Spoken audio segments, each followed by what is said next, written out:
జమిలీ ఎలక్షన్స్ వస్తే 30 ఏండ్లు నేనే సీఎంగా ఉంటానని ఆ మాటలో మేలెంతన్నా? జమిలీ ఎలక్షన్స్ వస్తే నేనే 30 ఏళ్ళు ముఖ్యమంత్రిగా ఉంటాను అని జగన్మోహన్ రెడ్డి గారు చెప్పడం, దాన్ని చూస్తే నిజంగా కడుపుబ్బ నవ్వుకోవాలనిపిస్తుంది. గతంలో కూడా ఇలాగే అన్నాడు, చంద్రబాబు పని అయిపోయింది, Chandrababu is nothing in front of me అని చెప్పేసి చాలా కాన్ఫిడెంట్గా, చాలా ఆరోగెంట్గా మాట్లాడేవాడు.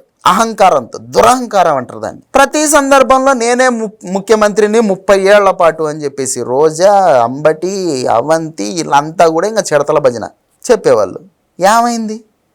ఇట్లా నేనే 30 ఇయర్స్ ఇండస్ట్రీ అనుకుంటూ చెప్పుకుంటా పోయి చివరికి నీ పరిస్థితి ఏమైంది? ఇండస్ట్రీకి దూరంగా వెళ్ళిపోయావు. 30 ఏళ్ళు నేనే ముఖ్యమంత్రి అని డబ్బాలు కొడుతీవి. ఏడున్నావు ఇప్పుడు? బెంగళూరులో ఉన్నావు. ఏపీకి అప్పుడప్పుడు వచ్చి ఏదేదో వాగేసిపోతుంటావు అంతే. ఇట్లా దురహంకారంతో ఏది పడితే అది వాగితే జనాలు హర్షించరు.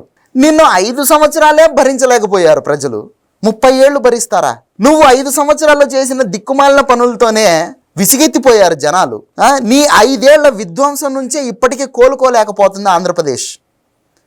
నువ్వు 30 ఏళ్ళు ముఖ్యమంత్రిగా ఉంటావనే ఊహ వస్తే చలిజరం వచ్చేసిద్ది జనాలకి. నువ్వు అనుకుంటున్నావు కావచ్చు, ఇక నిన్ను 30 ఏళ్ల పాటు ముఖ్యమంత్రిగా కూర్చోబెడతారని ఎలాగనుకుంటున్నావు? అసలు నిన్ను మళ్ళీ ముఖ్యమంత్రి చేస్తారని ఎందుకు అనుకుంటున్నావు? ఒకవేళ జమిలీనే వచ్చిందే అనుకుందాం, నిన్ను ముఖ్యమంత్రిని చేస్తారని ఎలా అనుకుంటున్నావు? ఫస్ట్ ఊహల్లో నుంచి బయటికి రా. ఒకవేళ నువ్వు అనుకున్నట్టు, నువ్వు ఊహించినట్టు, నువ్వు ఆశించినట్టు, లేదా ఉన్నట్టుండి కూటమిలో కొట్లాటలే అయ్యి పవన్ కళ్యాణ్, చంద్రబాబు నాయుడు పొలిటికల్గా కొట్టుకొని మరి విడిపోయారనే అనుకుందాం.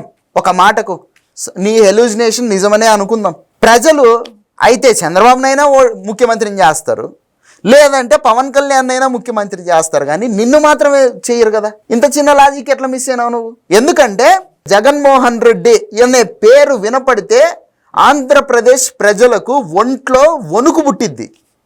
నువ్వు చేసినటువంటి దౌర్జన్యాలు అలాంటివి, నువ్వు చేసినటువంటి దిక్కుమాలిన పరిపాలన అటువంటిది, నువ్వు చేసినటువంటి రౌడీజం అటువంటిది, నువ్వు చేసినటువంటి విధ్వంసం అటువంటిది.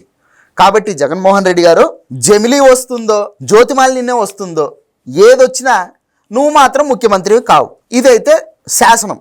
రాసుకోం పెట్టుకో.